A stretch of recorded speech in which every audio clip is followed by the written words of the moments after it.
I just don't know if you are moving through this world as a full-grown adult without having some intersection with Shakespeare's work on a deeper level. There was a real desire to get a Shakespeare play back on the roster. Shakespeare isn't scary. First is getting past the Shakespeare as foreign language effect. Take a moment to learn what's being said, pay attention to the words. 2+ hours of general gist is not sustainable. Twelfth Night being one of my favorite Shakespeare comedies, I felt like if I was going to lead a group of students that didn't have a lot of experience in it, that was the one. We've got Duke Orsino and we've got Countess Olivia. Duke Orsino's obsessed with Olivia. She is having none of it. So already there's that tension in this world. And then Viola and her twin brother Sebastian go through a shipwreck. Viola goes to serve the Duke under a disguise. Then there's a love triangle, and that's when sort of comedy ensues. I'm most worried about time. I mean, there's never enough time, but also I'm not sure if adding more time would solve the problem. You have to learn the ins and outs of how a theater company works. The first little bit as we're going is a little bit rocky as we're kind of working through some of these trials and tribulations. There is something about the pressure of it's happening, whether we're ready or not on this date, right? And that is its own force for making things happen. My name is Jeremy Lee Cudd. I'm in the theater department. I'm an assistant professor of performance, and I am the director of Twelfth Night this season by William Shakespeare. Shakespeare for me it's almost like it's like a birthright, especially in the English language. Hopefully we play it up enough to where people understand the plot.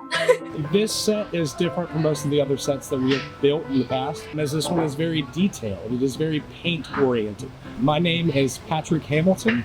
I am the technical director for the Department of Theater and Dance, and I'm the technical director for Twelfth Night, which basically means I build the scenery and teach students to build the scenery.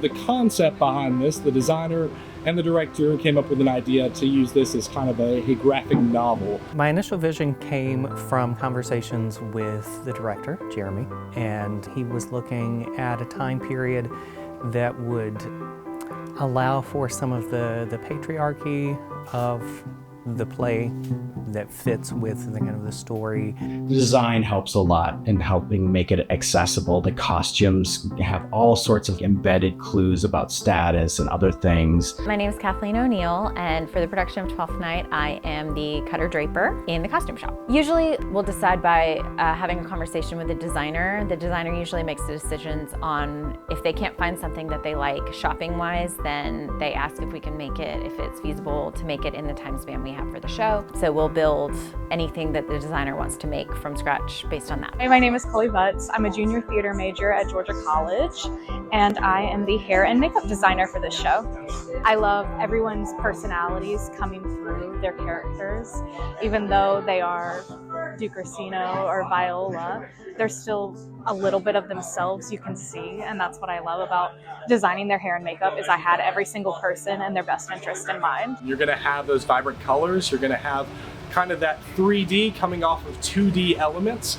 So we are building basically two-dimensional scenic pieces, and then the scenic painters will come in and create those into 3D options. All of the sets that we build here at Georgia College are primarily built by the student body. The most challenging part of this goes hand in hand with the most rewarding part. Only those students who maybe have never picked up a tool before, and then they finally kind of clicks to them. And they're like, oh, I can build this, I can do this myself. And they physically create our scenery from scratch.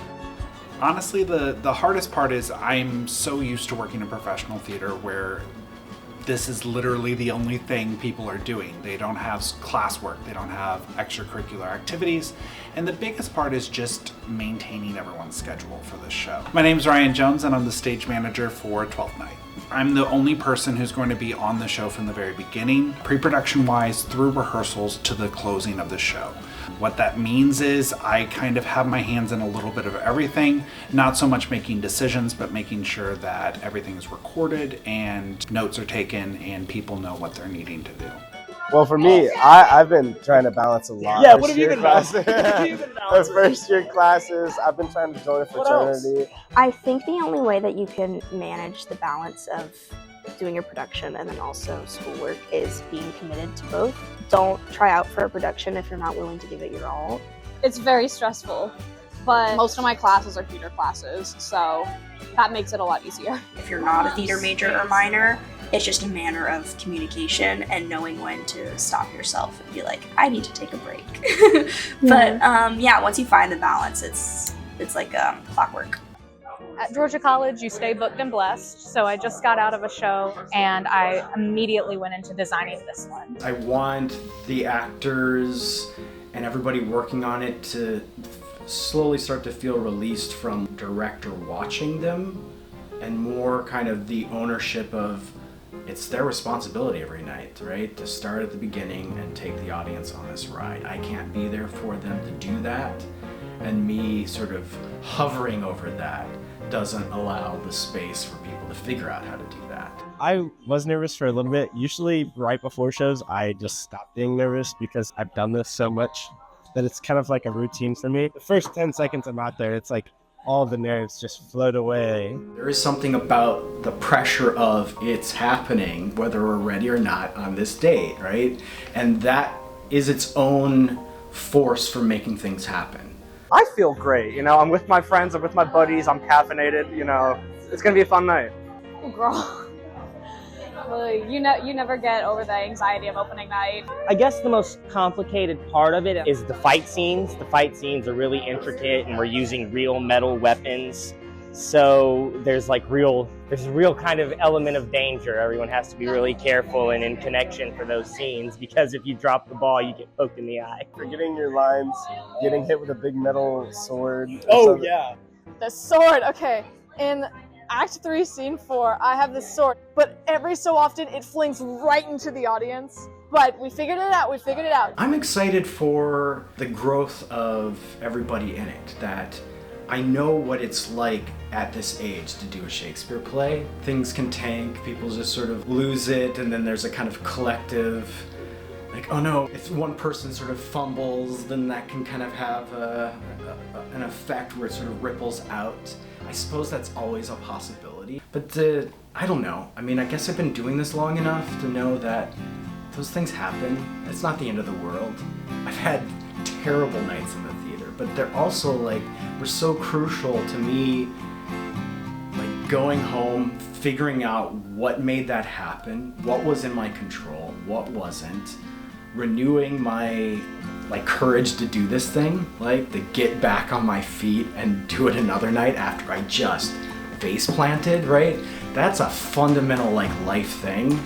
And the stakes feel so high because it's all in front of people, right? And there's a death to your ego when you go through that. But when you summon something and you go out there and you try to let that be in the past and just go at it again, I think that's so valuable. So even if something bad happens, it's just an opportunity for growth. Not the kind we like, not the glamorous kind, but the real shit. So it's opening night. How are you feeling? I feel really good. There was a lot of hard work that went into this. I'm a little nervous. Excited. I'm so excited. I'm feeling really excited. I feel awesome. The heart ain't beating yet, but as soon as we go backstage, it's... I'm really excited for people to see it. Shakespeare is meant to be on a stage, so I'm excited for people to watch and laugh and react and things like that.